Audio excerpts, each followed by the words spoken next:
Pag-usapan natin dito kung paano ba kayo nabiktima, kung ano yung naging karanasan nyo. Paano nga ba nag-umpisa yan, sir? Ano yan, boss eh?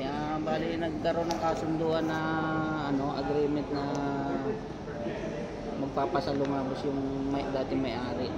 Ngayon, nung okay naman nung una, na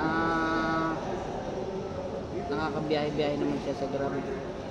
Ang problema na lang, itong huli na lang, nagka-problema na, hindi na kami mabigyan ng requirements para sa Grab. Ayun, marami na nga lumabas na nabiktima yung yung ahente. Pero nung isosoli nyo, di ba, ang gusto ng ahente sa kanya nyo isoli? Sa kanya daw isoli. Yun ang mali. Oo. Voluntary surrender daw namin sa kanya. Ayun ang mali.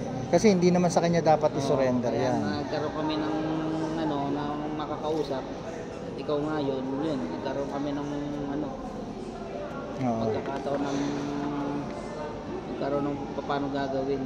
So ito yung talagang pinaka magandang proseso, nilapit natin sa sa authorized representative ng bangko. Boss. Maganda yung ginawa natin.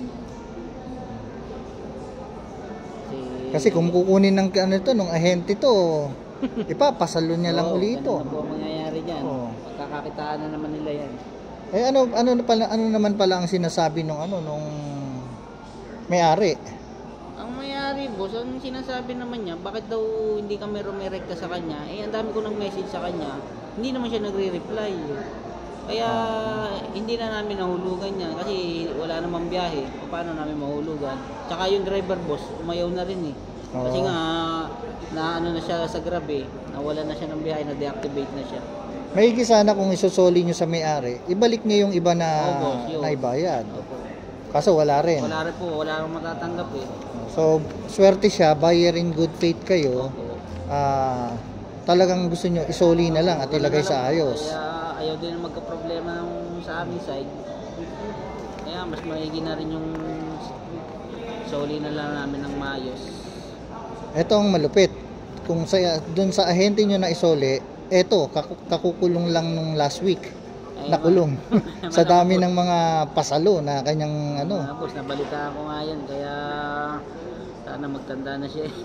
Ayun. Tigilan na niya yung mga pagbubudol na ganyan.